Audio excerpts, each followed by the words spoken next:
Hey guys, what's going on? Welcome to the channel. Today, working on the Exploder, my 2000 Ford Explorer XLT. It's all-wheel drive. It's the V8 5.0, and been working on the AC. Still not quite done with the AC. I have a quick, preview video on the AC thing if I ever finish it. And unfortunately, ran into a hiccup. Brand new accumulator here. Leaks out of the Schrader valve on the top here on the low side. And I replaced the Schrader valve core, still leaks, so it must be a defect or something. So I have another one of these ordered, and it seems like it's always something with that. But today, I'm gonna be messing around with my Power D3400 AGM battery, and it sits in here pretty nice. Got these fancy XS Power terminals. Redid my wiring, looks a little bit cleaner. Still tweaking a little bit, but unfortunately, even though it does have the lip on each side of the battery, it doesn't quite clamp into place, so it actually moves. To get an accident, this thing will probably fly out, maybe fly out or something, rip out the cables or something. So I didn't want to deal with maybe a potential safety issue, so I went ahead, picked up, dropping stuff here, I picked up their battery base, I guess it's a battery base tie down type system. Be easier if I move it over here to the El Camino. Show you what I'm talking about. Real quick right here, the hold down assembly. And pretty much, it's all nice billet aluminum. The battery will sit like this, and then you will attach these, and these will actually hook into the lip of the battery and hold the battery in place.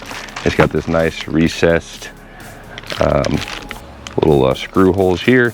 And then what those are for is I can actually mount this hold down to somewhere in the vehicle. My plan is I'm going to pull this battery out. I'll show you what it looks like. It's going to give me access to the OEM battery, kind of the battery box type deal. I'm going to unbolt that. That's 3 bolts or 2 bolts and a nut. I can't remember. We're going to pull that out. I'm going to line up the hold down onto that, and then I'm going to bolt the hold down to the battery tray here, and then we're going to then reinstall the battery tray with the hold down now attached to it. Hopefully it fits, and that will then let me lock the battery into the tray via the battery hold down. So that is my plan. I'm gonna go ahead and I will remove my fancy terminals. I'm still kind of cleaning up the wiring, so it's kind of a rat's nest, and we'll go ahead and get the tray out, and then we'll see if we can get these things to work together, and I can actually get this thing clamped in place. Terminals are disconnected from the battery, and as you can see, the clamp down is still in place, the OEM one, and it does not hold the battery at all. I can lift the battery straight out, and it's not held in place at all. Now this is the OEM battery tray here, and there's a screw up there. There is one, you can kind of see it back there, and then there's a nut over there. I'm gonna go ahead and remove those, and we're gonna go ahead and get this tray out.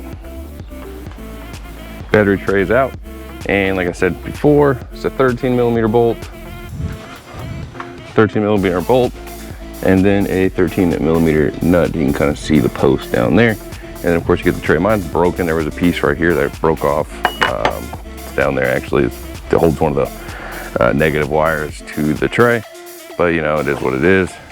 And my plan is to get this installed pretty much like this. And so I'm going to remove this. We're going to go ahead and go to the workbench, and then we'll take a look. Here's the tray with the hold down removed, and then here is the new XS Power hold down, and it doesn't quite fit, so most likely I'm going to have to chop this chunk out here and let it kind of overhang a little bit, and then I'll have to add in a bolt hole here and here.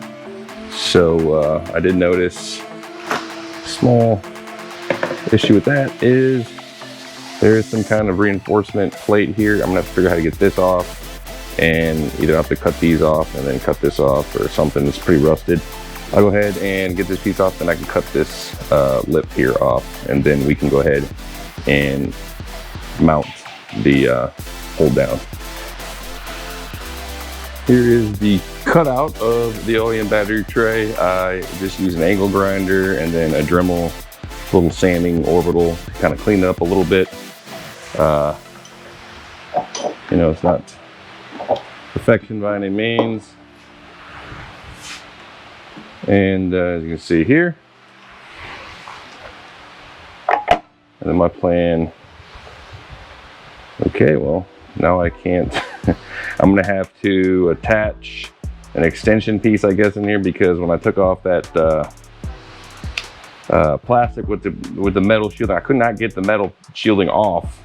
So what I'm gonna have to do is I'm gonna have to attach some extension piece or something right in here to then be able to bridge where I can bolt the piece right here. Or I can actually cut this horizontal notch in here maybe, and then just kind of scoot it inward a little bit and then have it just bolt here and here. So I'm gonna play with that and see what I come up with. I used the angle grinder and notched out this piece, cleaned up with the Dremel, and also a little bit of sandpaper. And you know, so it's nothing super fancy, but hopefully I can now fit in the hold down. And then what we're gonna do is add a little drill here, drill hole here, and then we can mount the hardware. And pretty much gonna use one of these recessed bolts here. I'll figure out which ones to bolt this down. This will lock it in place, and then I can go ahead and then mount the battery, and then these screw into place to actually interface with the battery lip here and here to lock the battery into the tray. So should work out pretty good. I didn't lose any of the overall structural stability. It's still super durable, it feels like. And so it should hold up and actually keep the battery in place so it doesn't become a projectile. Open up the tray a little bit more. It was kind of going out to here, and I just pretty much sliced it straight down vertically to open up room for these hold down ears, I guess I call them. So it could fit this. This one I'm probably gonna attach in place, and then when I put the battery, I'm gonna drop it in and kind of slide it over into place, and then I'm gonna, after, clamp this one down. So I guess I'll see how that works. And then we got the larger screws are gonna go through here and here, and then on the back side will be a washer and a nut.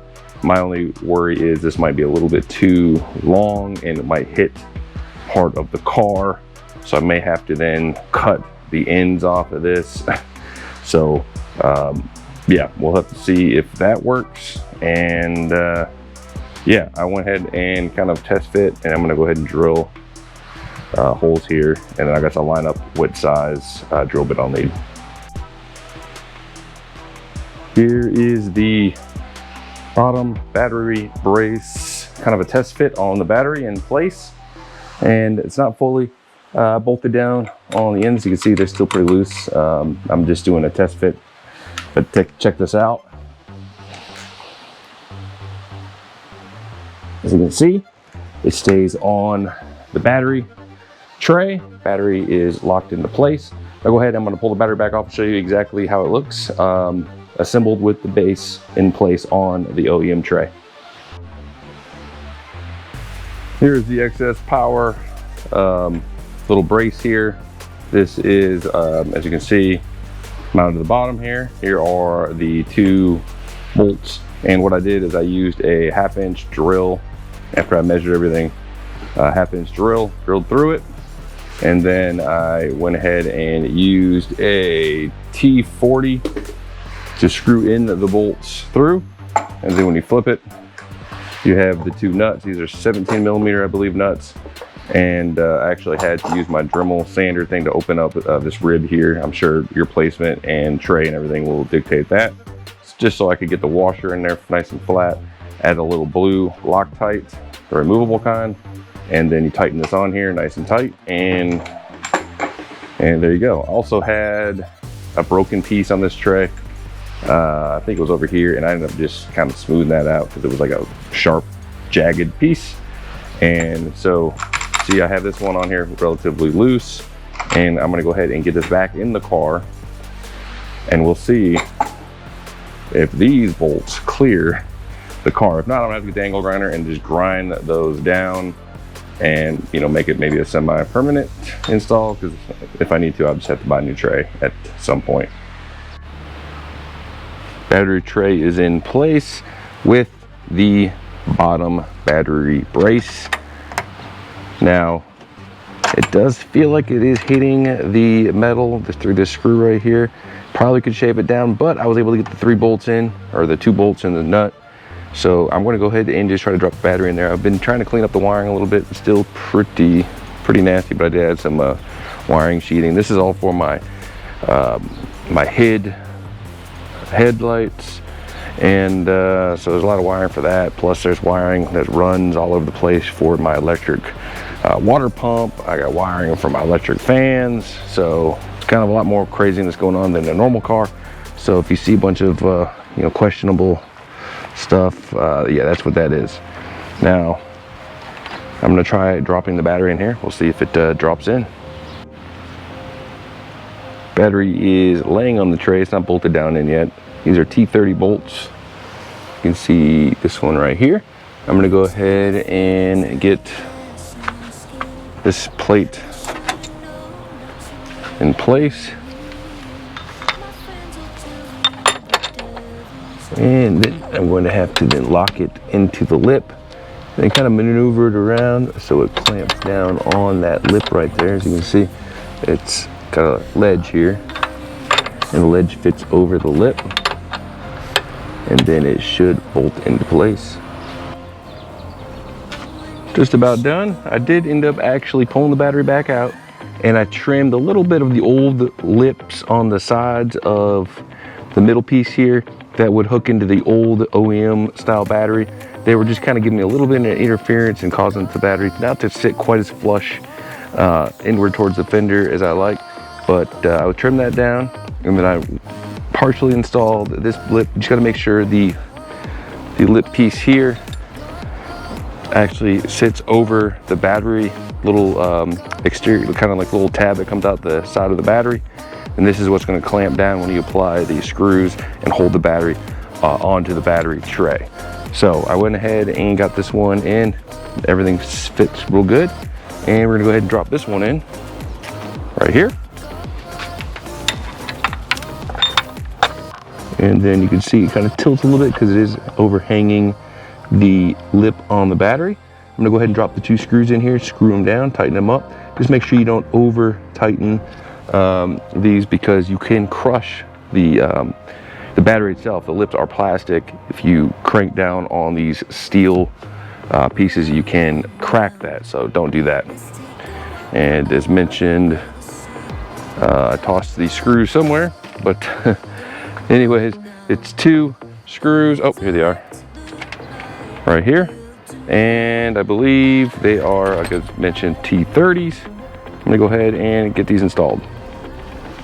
The battery base lockdown ears are in place. You can see here, and quick test. And I'm pulling this thing pretty hard. It is in there, very solid. Remember, with the OEM setup, before I added the base, this thing popped right out, and definitely was not safe. It probably would become a projectile, like a high-speed accident. Who knows where this would end up?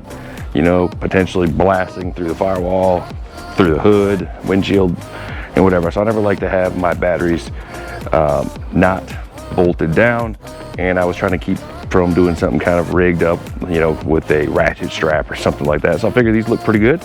You can see them down here. Easy to maintain. Just pop 2 and 2, battery comes out, good to go. I'm gonna go ahead and get the terminals in place, and we'll see how it looks. Battery is wrapped up. Everything is installed with the new excess power base battery, whatever it's called, lockdown or mounting solution. You you can see here, terminals are in place, also excess power.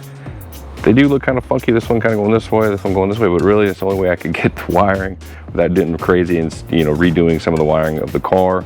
I cleaned up some of the wiring, so it's not quite as ugly, but it's definitely not a show car by any means. But this thing should be much safer. Cool thing with the excess power, I can actually pull this handle off and, you know, throw it in the glove box if I wanted to you know, clean up the look of it. But you know, I'm not too worried about that. And yeah, so this took a little bit longer than I was anticipating. And you know, overall, I think it turned out pretty good. Waiting on some more AC parts, finish my air conditioning, some screws to put down my painted nameplate that I painted years and years ago, and it has not ran on the car for forever. And then I got the trans fluid change. I'm going to be doing trans filter, swapping out the transmission pan, and some sensors I got to replace on here. And hopefully this thing will be working AC, no for crazy lights, and my daughter can drive this to and from work occasionally with a nice comfortable car that's a good ride. And yeah, so stay tuned for some more videos on the Exploder, on the ZL1, on my wife's EcoBoost, on the Beastzilla, my NV3500, and old Buford or whatever this is, my 84 SS El Camino. Tons of stuff going to be coming for this thing. Eventually I've been kind of gathering parts up. I would like to get this thing looking nice, maybe eventually do an LS swap or something crazy, but you know, one project or maybe 5 projects at a time. So yeah, I'm going to do some cleanup. We'll wrap this video up. Anyways, thanks for stopping by. Hopefully this was a somewhat useful video for anybody else maybe trying to put a different type of battery in their Explorer. And as always, feel free to subscribe, like, share, comment, and I'll see you on the other side. Peace.